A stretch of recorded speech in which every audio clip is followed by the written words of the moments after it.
Friends, do you know a small mistake in your holding period can cost you 20% tax or even more? A small mistake and you lose the indexation benefit, which can otherwise save you lakhs. But most people just miss it. Please don't be one of them. दोस्तों, जरा सी चूक आपको बहुत महंगा पड़ सकता है। थोड़ी सी सावधानी से आप अपना लाखों का टैक्स बचा सकते हैं। हाँ दोस्तों, कैपिटल गेन के नियमों की सही जानकारी के द्वारा लाखों के टैक्स की बचत की जा सकती है। परंतु कैपिटल गेन या फिर कहें तो कैपिटल गेन टैक्स के नियम बहुत ही जटिल हैं और 2024 के बजट के पश्चात तो इसे और भी जटिल बना दिया गया है। यहाँ तक कि कई टैक्स एक्सपर्ट्स, सीए और एडवोकेट्स के लिए भी इसे समझना मुश्किल हो जाता है। Bro please don't mind, I am addressing to my CA and advocate friends. मेरा उद्देश्य किसी की भावना को ठेस पहुंचाना हरगिज नहीं है। फ्रेंड्स, 2024 के बजट के पश्चात कैपिटल गेन के टॉपिक पर मैंने एक वीडियो बनाया था दिनांक 5 अक्टूबर 2024 को। वीडियो इंग्लिश लैंग्वेज में था और ज़रा लंबा भी था। फिर लोगों ने मुझसे आग्रह किया कि इसे ज़रा सरल भाषा में समझाने का प्रयास करूं। अतः मैंने निश्चय किया कि मैं इस टॉपिक पर यानी कि कैपिटल गेन के टॉपिक पर छोटे छोटे टुकड़ों में वीडियो बनाऊंगा, यथासंभव सरल भाषा में, हिंदी भाषा में या फिर इंग्लिश में। इस श्रृंखला की मेरी पहली वीडियो प्रसारित हुई थी दिनांक 25 मई 2025 को, जिसमें मैंने होल्डिंग पीरियड के कॉन्सेप्ट को एक्सप्लेन करने का प्रयास किया था।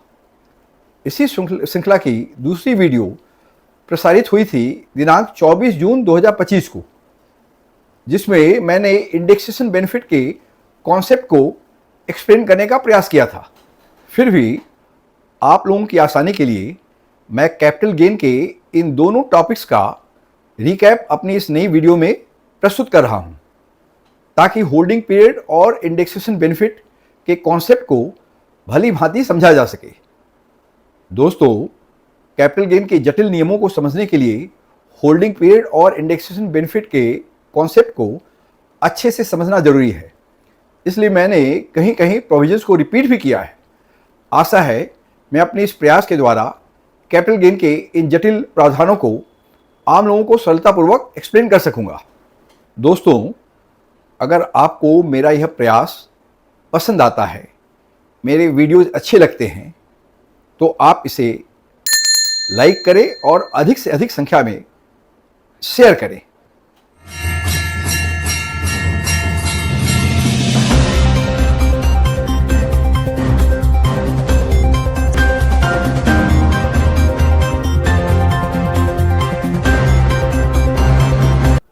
गुड मॉर्निंग फ्रेंड्स, मैं सीए एम जायसवाल, आपका टैक्स सलाहकार, फिर से एक बार अपने इस नवीनतम वीडियो के साथ।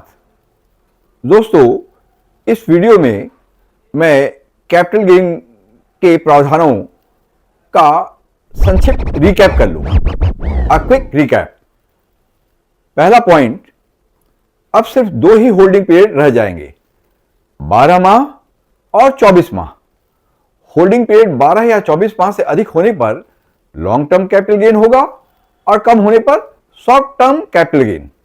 लिस्टेड इक्विटी शेयर्स और units of listed business trust के केस में होल्डिंग पीरियड 12 और शेष सभी केस में 24 मंथ्स होगा।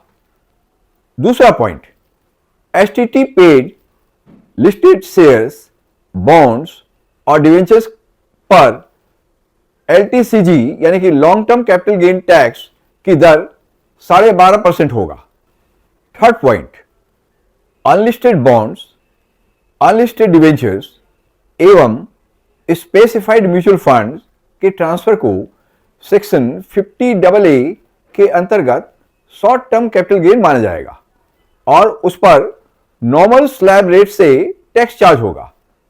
नेक्स्ट पॉइंट, अन्य सभी शॉर्ट टर्म कैपिटल गेन पर टैक्स रेट 20% होगा।